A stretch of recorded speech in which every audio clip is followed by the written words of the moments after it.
निर्वाचन विभाग के कर्मचारी। जैसा कि आपको विदित है, जनरल इलेक्शंस लोकसभा 2024 का इलेक्शन का अनाउंसमेंट हो चुका है। ये जो शब्द मैंने कहा इलेक्शन अनाउंसमेंट, ये सिग्निफिकेंट है जी।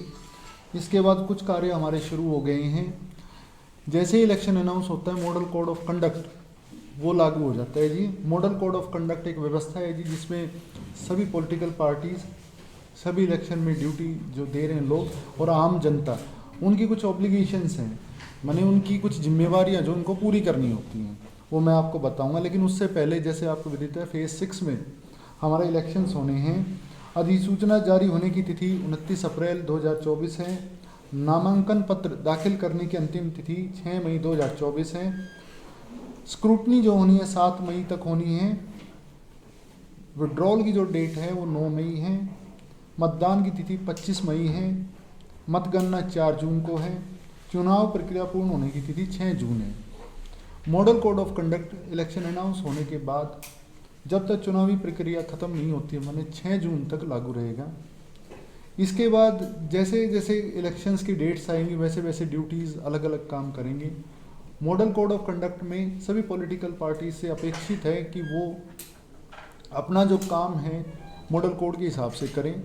मॉडल कोड के साथ साथ आरपीए एक्ट 1951 में कुछ ऑब्लिगेशंस होती हैं उन पे, कौन कैंडिडेट हो सकते हैं, कौन कैंडिडेट नहीं हो सकते हैं। इसके साथ साथ मैं आपको जो पार्लियामेंट्री कॉन्स्टिट्यूंसी हिसार है, जिसका नंबर 4 है, मैं as returning officer nomination accept करेंगे हम। उसके बाद हम स्क्रूटनी करेंगे उनके बाद लिस्ट होगी, सिंबल्स देंगे हम उनको, वो प्रोसीजर हम करेंगे। इस कॉन्स्टिट्यूंसी में 9 एसीज पड़ती हैं, जिसमें से 7 हिसार ज़िले में हैं, एक भवानीखेड़ा भिवानी ज़िले में, एक उचाना जींद ज़िले में है। हमारे यहाँ पर जो पोलिंग स्टेशंस हैं अर्बन और रूरल मिलाकर 1305 हैं। पोलिंग स्टेशन लोकेशंस 586 हैं। प्रोजेक्टेड पॉपुलेशन 19,65,745 है। पॉपुलेशन डेंसिटी ये शायद ज़्यादा रिलेवेंट ना हो। पिछले पार्लियामेंट्री इलेक्शन में 72.49% का हमारा परसेंटेज रहा था, पोलिंग परसेंटेज। पिछला जो एक्सपीरियंस है वो ये कहता है कि जो अर्बन एरियाज़ हैं उनमें वोटिंग परसेंटेज स्टेट एवरेज से कम रहती है, जिसमें कि हिसार के सारे बूथ और कुछ बूथ नलवा कॉन्स्टिट्यूएंसी के हैं। जैसे कि आपको पता है कि कुछ हमारी प्रोसीजर से एकदम से शुरू हो जाते हैं। 24 घंटे की रिपोर्ट भेजनी थी हमने गवर्नमेंट ऑफिस में। कोई भी ऐसा होर्डिंग ना लगा हो सरकार की स्कीम का हो जिसमें कि राजनेताओं की फ़ोटोज़ वगैरह दिखती हों। इसके साथ साथ 48 घंटे में हमने पब्लिक प्लेसेस से हटानी है, जैसे बस क्यू शेल्टर्स पे जो लगे हुए हैं। इसमें एक्सेप्शंस होती हैं जी, जो नहीं हटाना है हमने, जो नेशनल लीडर रहे हैं उनके स्कीम के, जैसे जो एजुकेशन के लिए जो हैं, जैसे स्वच्छ भारत मिशन, स्वच्छ हिसार, इस तरह के स्लोगन्स हैं, एजुकेशन के स्लोगन्स हैं। इसके अलावा जो पॉलिटिशियंस एक्सपायर कर चुके हैं, जो दिवंगत हो चुके हैं, उनके फ़ोटोज़ नहीं हटाने का कंपलसरी नहीं है वो। लेकिन जो रिसेंटली एक्सपायर किए हैं उनके फ़ोटोज़ हमने हटाने हैं। इसके साथ साथ जैसे वाटर टैंकर हैं जो एमपी लेड फंड के तहत या अदरवाइज़ दिए गए डिस्क्रिशनरी फंड से, उनमें उनके नाम को कवर करना है। कवर करने के कई तरीके हैं। कपड़ा लग सकता है, पेंट किया जा सकता है, स्टिकर लगाया जा सकता है उसके ऊपर। इसके बाद जो जैसे जैसे चुनावी गतिविधियाँ आगे बढ़ेंगी, कुछ हमने चीज़ें कर रखी हैं, व्यवस्थाएं, वो मैं आपको बता देता हूँ। मैं उनके काम भी आपको बता दूँगा।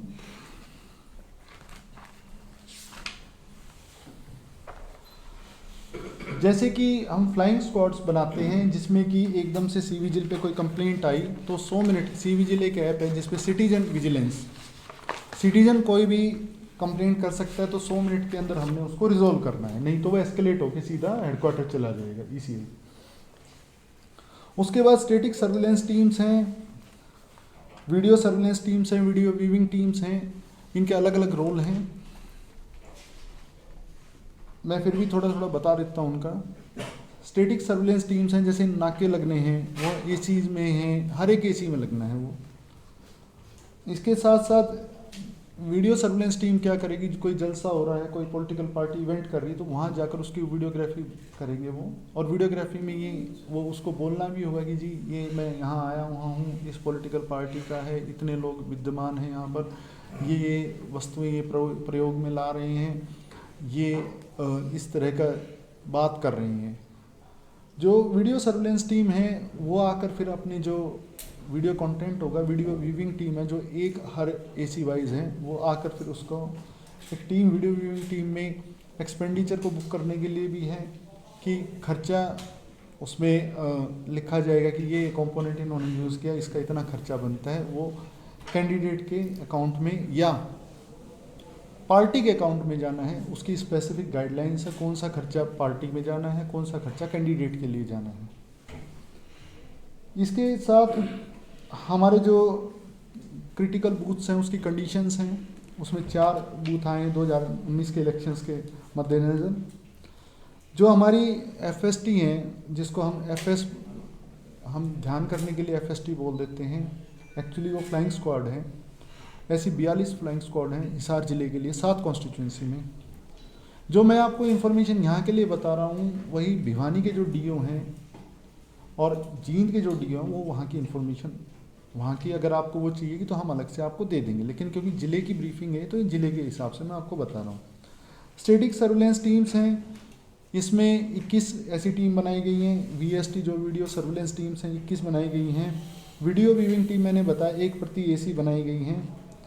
अब जैसे बहुत बारी क्वेश्चन आता है कि एक्सपेंडिचर कितना कर सकते हैं कैंडिडेट्स, वो 95 लाख की लिमिट है जी लेटेस्ट लोकसभा इलेक्शन के लिए। कोई कैश लेके जा रहा है तो उसकी लिमिट कोई कैश कैरी कर सकता है, 50,000 रुपये का है, उसके बाद उसके पास कागज़ होनी चाहिए उसको जस्टिफाई करने के लिए, राइट। बहुत सारी ऐसी चीज़ें हैं जो हमें रिपोर्ट्स अब आनी है, बैंक से आनी है हमारे पास, या बैंक ने आगे इनकम टैक्स को बताना है, 10 लाख से ऊपर की ट्रांजैक्शन है, वो वाली चीज़ें हैं, वो स्पेसिफिक हमारे पास है। अब जो कमेटी ये देखेगी कि ये रिलीज़ करना है जिसमें एफआईआर्स नहीं होती हैं, जैसे रिलीज़ करना, उसके लिए ईसीआई की ही निर्धारित एक कमेटी है, सीओ जिला परिषद है जिसमें डीईटीसी हैं और डीटीओ हैं, ट्रेजरी ऑफिसर्स। जैसे आपको पता है कि कुछ चीज़ें ऐसी होती हैं कि इलेक्शंस की मैनेजमेंट जो है उसमें कुछ प्रक्रियाएं अपनाई जाती हैं, उसे pre poll, during the poll and after the poll. तो एक हमारे फंक्शनरी सेक्टर ऑफिसर्स हैं जी, वो 103 हैं हमारे जो लगाए गए हैं। इसका कॉन्फ़िगरेशन 10 से 12 बूथ पे एक सेक्टर ऑफिसर लगता है जो कि सेक्टर मैनेजमेंट का काम करते हैं। उसके लिए उनको सेक्टर मैनेजमेंट प्लान बनाना पड़ेगा। 10 से 12 बूथ पे उनकी पोलिंग पार्टीज़ पूरी तैयारी के साथ, सेक्टर ऑफिसर सबसे इम्पोर्टेंट फंक्शनरी हैं जहाँ तक प्लानिंग वाली बात है, उनको खुद ईवीएम को ऑपरेट करना, जो उनको मटेरियल दिया जाता है, जो फॉर्म्स दिए जाते हैं पोलिंग पार्टीज़ को, वो सारे सेक्टर ऑफिसर के माध्यम से ही वो मॉनिटरिंग की जाती है। ऐसे 103 लोग ऑफिसर्स हैं, ये सीनियर मोस्ट ऑफिसर्स होते हैं। इसके अलावा 14 रिजर्व में रखे गए हैं वो लोग। इन लोगों का काम होगा यहाँ से जैसे पोलिंग पार्टीज डिस्पैच होंगी वो अपनी जगह पहुँच जाएं, जो उसका निर्धारित पोलिंग बूथ, जो कि 3rd रैंडमाइजेशन के बाद डिसाइड होता है कि कौन सी पार्टी कौन से बूथ पे जाके काम करेगी। जैसे ही वो चली जाएंगी वो अपना पोलिंग बूथ सेटअप कर लें। आज सेक्टर ऑफिसर्स की सेक्टर पुलिस ऑफिसर्स के साथ कंबाइंड ट्रेनिंग कम मीटिंग की थी हमने, जिसमें उनको अच्छे से ग्रूम किया गया है। हमारे पास कॉम्प्लेसेंसी के लिए कोई स्पेस नहीं है कि भाई हम ये सोचें, अधिकारी कर्मचारियों को बता दिया गया है कि आपने पहले भी इलेक्शन कराए होंगे, मैंने भी पिछले इलेक्शन में मैं एआरओ था, हमने पंचायत के, यूएलबी के, मैंने जो स्टेट इलेक्शन कमीशन के अंडर इलेक्शंस आते हैं वो, और ईसीआई के अंडर वाले इलेक्शंस कराए हुए हैं। लेकिन हम फिर भी हमने सभी सीनियर ऑफिसर्स हैं, इवन हमने अपने अंडर ट्रेनिंग ऑफिसर को, एसीयूटी को भी असाइनमेंट्स दिए कि भाई आप इनको पढ़ो। सारे सीनियर ऑफिसर्स ने खुद वो चीज़ पढ़ी है। कुछ हिदायतें बीच बीच में आती रहेंगी, वो हम प्रेस रिलीज़ के माध्यम से या दोबारा प्रेस कॉन्फ्रेंस करके आपको बता देंगे। टाइम अभी काफ़ी है उस तरह से 29 अप्रैल से 29 अप्रैल से हमारा प्रोसीजर जैसे शुरू होगा, लेकिन उसके बीच में जो भी हमारी कोई ऐसी बात नहीं कॉम्प्लेसेंसी, मॉडल कोड को लगाना, एमसीसी को एनफोर्स करके रखना सबसे बड़ा टास्क है, सबसे बड़ी प्रायोरिटी है प्रशासन की, जिला प्रशासन की। सभी इंजीनियरिंग डिपार्टमेंट्स के साथ मीटिंग कर ली गई है। कोई भी नया प्रोजेक्ट स्टार्ट करने से पहले, मतलब नया टेंडर लगाने से पहले ईसीआई की परमिशन की आवश्यकता रहेगी। वो हम सीओ ऑफिस के माध्यम से ईसीआई को भेजते हैं। वो जो कुछ जैसे स्टार कैंपेनर्स होते हैं, परमिशंस सीओ ऑफिस से होनी, उनके व्हीकल्स वगैरह की परमिशन, क्योंकि वो अक्रॉस डिस्ट्रिक्ट्स जाएंगे। अपने विद इन डिस्ट्रिक्ट की परमिशंस हम करेंगे। कुछ पोर्टल्स हैं, सुविधा पोर्टल है परमिशंस के लिए। इसके अलावा कुछ सॉफ्टवेयर जिला स्तर पे बनाए गए हैं। वो इसलिए बनाए गए हैं जैसे इनोवेशन हो, कुछ काम इजी हो सके हमारा। जैसे डैशबोर्ड है, जैसे हम ये मॉनिटर करना चाहें कि हमारे कितने पोलिंग बूथ सेटअप हो चुके हैं। जैसे टीम्स चली जाती हैं दोपहर में ट्रेनिंग के बाद, उसके बाद हम मॉनिटर कर पाए कितने लोग पहुंच गए हैं वहाँ पर। एक क्यू मैनेजमेंट का सॉफ्टवेयर सोच रहे हैं, इन्होंने बना रखा है यहाँ पे एनआईसी की जो यूनिट हमारी ये साहब की अध्यक्षता में। लाइन में कितने लोग, कितने बजे तक कितने लोग हैं, ताकि लोग ये पता कर सके किस बूथ पे, उस बूथ पे, फला बूथ पे मैंने वोट डालने जाना है, कितने लोग वहाँ पर हैं। इसके अलावा जैसे जैसे हिदायतें हमारे पास आएंगी हम करेंगे। मैं आपको मॉडल कोड के कुछ फीचर्स बता देता हूँ जो हो सकता है आपके क्वेश्चन भी हो। हमारे 72 घंटे के अंदर हमने जो प्रोजेक्ट स्टार्ट नहीं हुए हैं और जो प्रोजेक्ट स्टार्ट हो चुके हैं उनकी लिस्ट डीओ ऑफिस में आ जाएगी। हम कल तक उसका प्रिपरेशन पूरा कर देंगे। हमने, आपने देखा भी होगा शहर में एकदम से आपने फ़र्क देखा होगा, मॉडल कोड के बाद एक्टिव हो गई हैं जिन जिन, जैसे मॉडल कोड कंडक्ट के लिए नोडल ऑफिसर लगाए हैं हमने, वैसे टोटल 31 नोडल ऑफिसर्स हैं अलग अलग काम के लिए। कमीशन की तरफ से सजेस्टेड 16 नोडल ऑफिसर्स थे, लेकिन उन्होंने ये भी लिख रखा कि भाई आप अपने स्तर पे लगा लें अगर आपको ज़रूरत लगती है। तो हमने पोस्टर्स हटा दिए जी पब्लिक प्लेसेस से, गवर्नमेंट ऑफिस से। फिर भी कोई ऐसा कोई रह गया है तो वो हम सर्टिफिकेट ले लिया गया है, लेकिन अगर कोई गलती कहीं रह जाएगी तो उससे फिर अधिकारी से पूछा जाएगा जी ये कैसे रह गया है। कोई कॉम्प्लेसेंसी नहीं है, कोई किसी के लिए लीनियंसी नहीं है कि जी कोई अधिकारी ये कह दे जी हमने हटवा दिए हैं और वो हटे ना हो। सभी ऑफिसर्स, सीनियर ऑफिसर्स को लगाया गया है। ट्रेनिंग के जो नोडल ऑफिसर रहेंगे, शालिनी चीतल मैडम हैं, ट्रेनिंग अच्छे से करा रहे हैं। बल्कि हमने ये सोचा है कि जैसे जो सॉफ्ट कॉपीज़ हैं वो भी उनको प्रोवाइड करा दी जाएं। एम्प्लॉयज़ वेलफेयर के लिए हमने एक नोडल ऑफिसर अलग से लगाया है, डीएफएसओ साहब को।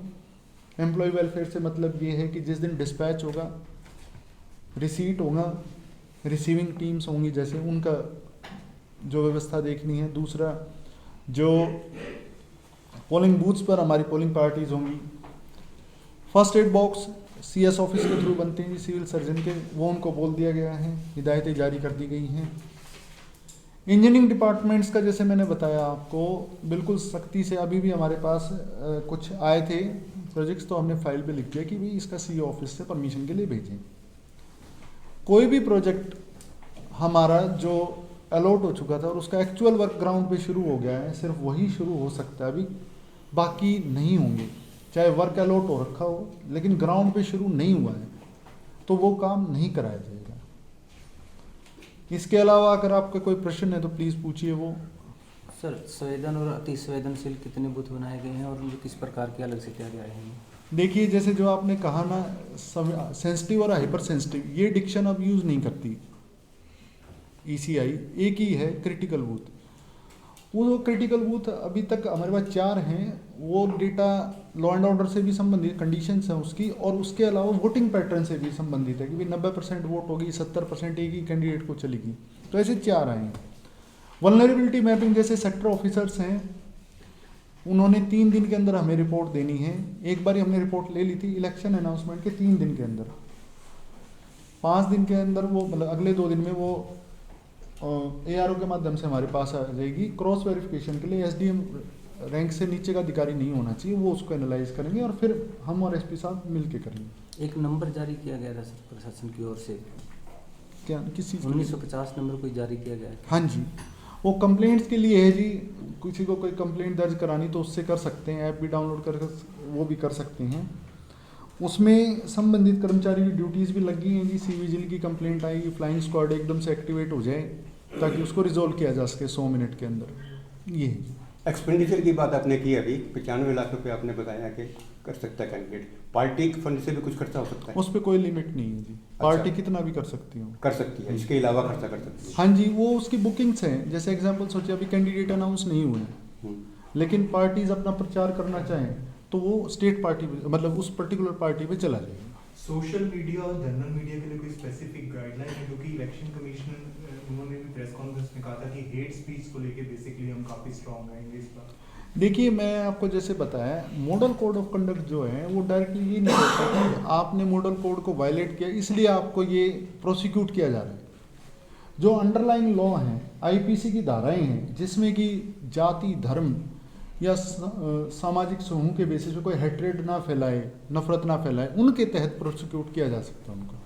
तो उस पर जिला प्रशासन की नज़र रहेगी? बिल्कुल रहेगी जी। 144 के जो हमने ऑर्डर्स जारी किए हैं, रेस्ट्रिक्ट किया कुछ चीज़ों के लिए, जैसे प्रिंटिंग प्रेस को रेस्ट्रिक्ट किया। आप इसके बाद उनसे मीटिंग होनी है हमारी कि भाई वो हमें कॉपीज़ देंगे, जो भी वो प्रिंटिंग करेंगे पॉलिटिकल पार्टीज़ के लिए, उसके फ्रंट में ही अपना एड्रेस, नाम, नंबर, मोबाइल नंबर वगैरह लिखेंगे, रेलेवेंट डिटेल्स। बैक साइड नहीं लिखना, फ्रंट में ही लिखना है, क्योंकि हमने एक्सपेंडिचर बुकिंग करनी है उसके हिसाब से।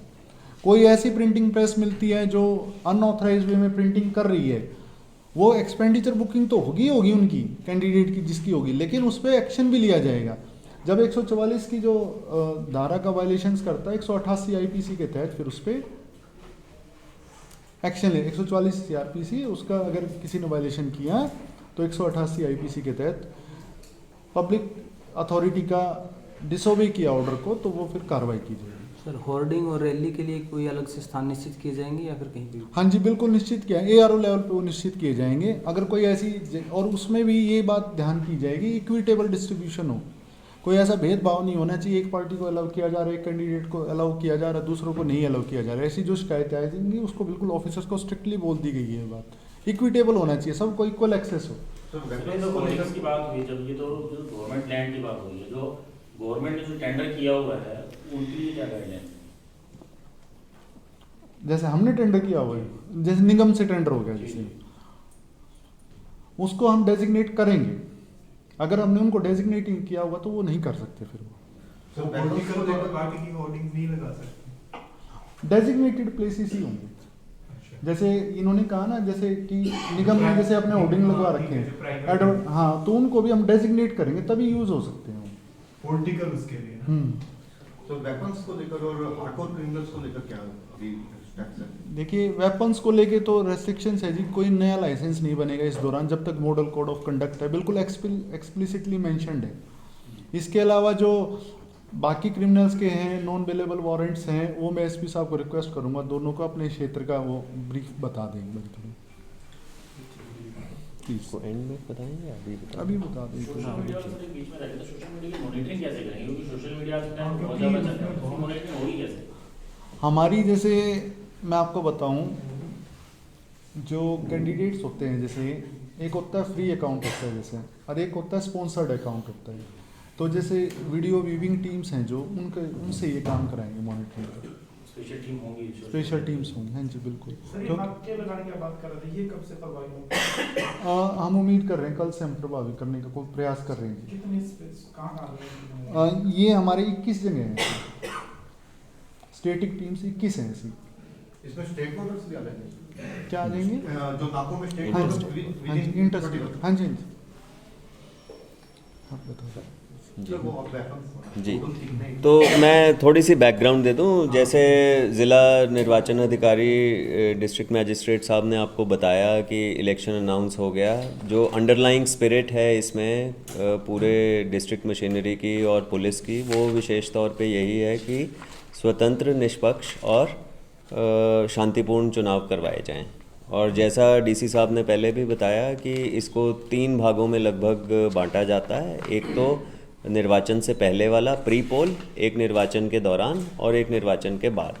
तो मुख्य तौर पर पुलिस की कई ड्यूटीज़ होती हैं, जैसे मीडिया के साथियों ने भी अभी कुछ प्रश्न में पूछा कि जैसे ही मॉडल कोड ऑफ कंडक्ट की लागू होता है, इलेक्शंस अनाउंस होते हैं, तो एक तो नाकों के बारे में पुलिस विशेष तौर पर इंटरस्टेट जो बॉर्डर्स हैं उन पे अपनी प्रभावी प्रेजेंस, जिसमें कोई भी मूवमेंट जैसे लिकर की मूवमेंट, कोई कैश जो है जो अनअकाउंटेड कैश है उसकी मूवमेंट, कॉन्ट्राबैंड की, इलीगल वेपन्स की, इन सब पे विशेष तौर पे निगरानी रहेगी।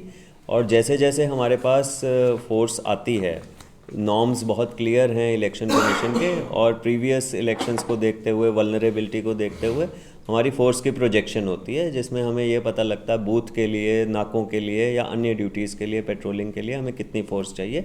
और चरणों में चुनाव हो रहा है, तो जो पैरामिलिट्री है वो जब बाकी चरणों से जैसे ही वो फ्री होते हैं तो फिर वो यहाँ पे भी आ जाते हैं। तो अकॉर्डिंगली हम उसको स्केल करेंगे। वो सारी प्लानिंग की जा चुकी है लगभग इलेक्शन कमीशन के नॉर्म्स के मुताबिक, स्टेट पुलिस नोडल ऑफिसर की इंस्ट्रक्शंस के मुताबिक वो सारा किया जाएगा। एक जैसे विशेष तौर पे आपने बात बताई वेपन्स के, जो लाइसेंस्ड वेपन हैं, जो लाइसेंस शुदा वेपन हैं, उन सब में स्टैंडर्ड गाइडलाइंस यही है कि वो सारे जो वेपन्स हैं वो जमा होंगे, या वो अपने नज़दीकी पुलिस स्टेशन में या जो लाइसेंस्ड गन हाउसेस हैं वहाँ पे वो जमा करवाएंगे। फिर भी उसके अलावा अगर कोई स्पेशल कंडीशन है, रेयरेस्ट ऑफ रेयर कंडीशन में, तो वो एक आवेदन करते हैं, जिला निर्वाचन अधिकारी जो हैं वो उसमें एक कमेटी बनाएंगे, स्क्रूटनी कमेटी कहते हैं उसको, जिसको एक्सेप्शन चाहिए कि जी नहीं मेरे को तो हथियार साथ में रखना पड़ेगा। लेकिन पब्लिक सर्वेंट्स जो हैं, जो पुलिस ड्यूटीज़ कर रहे हैं, जैसे जो ऑथराइज्ड हैं वेपन के लिए, उनका पर्सनल मतलब वो रख सकते हैं उसको, वेपन्स को, उनका तो लाइसेंस सर्विस कंडीशंस के अकॉर्डिंग है जी। और उसके बाद जैसे आपका एक प्रश्न था क्रिमिनल एलिमेंट्स के बारे में, तो जो क्रिमिनल एलिमेंट्स बाहर आए हुए हैं या उन पे मुकदमे चल रहे हैं या वो किसी कारण से बेल पे हैं, तो उन पे विशेष निगरानी रखी जाएगी। जो हिस्ट्री शीटर्स हैं उनकी भी लिस्ट जो है वो संबंधित SHOs को कहा गया है कि उन पे निगरानी रखी जाए, विशेष सर्वेलेंस रखी जाए। जहाँ पे भी उनके विरुद्ध कोई निवारक कार्रवाई करनी है, कोई प्रिवेंटिव एक्शन करना है, वो भी इवैल्यूएट करके, एग्जामिन करके उनके विरुद्ध एक्शन लिया जाएगा। साथ ही टीम्स को विशेष तौर पे ये भी हिदायत दी गई है कि इलेक्शन प्रभावित ना हो, इसलिए जो अवैध असला अगर कहीं पे भी है, उन अवैध असले पे विशेष तौर पे निगरानी रख के उनको जब्त किया जाए और उनके विरुद्ध कार्रवाई की जाए। और जो एक हमारी before the elections immediately 72 hours 48 hours जैसे DC साहब ने भी बताया, तो उसमें भी हमारी विशेष निगरानी यही रहेगी कि बाहर से आया हुआ कोई भी व्यक्ति जो यहाँ का वोटर नहीं है वो इस ज़िले में ना रहे। और जो इम्पॉर्टेंट माइलस्टोन्स, इम्पॉर्टेंट इवेंट्स होते हैं, जैसे नॉमिनेशन फाइल करने के वक्त और वोटिंग के दौरान, तो जो पुलिस की ड्यूटीज़ लगती हैं, जो 3 टियर सिक्योरिटी लगती है, उन सब का इलेक्शन कमीशन की गाइडलाइंस के मुताबिक ध्यान रखा जाएगा। चाहे वो नॉमिनेशंस के वक्त हो, चाहे वो EVMs को कहीं पे सेफली सिक्योर करना है हमने, वो सारी जो कदम हैं वो उठाए जाएंगे। लिकर डिस्ट्रीब्यूशन को लेकर रहता है कि लिकर डिस्ट्रीब्यूशन रहता है वोटिंग के टाइम में, तो क्या बल्क परचेजेस की नजर होगी कोई? हाँ बिल्कुल, मैं उसका बता देता हूँ एक्साइज के पर्पज़ से।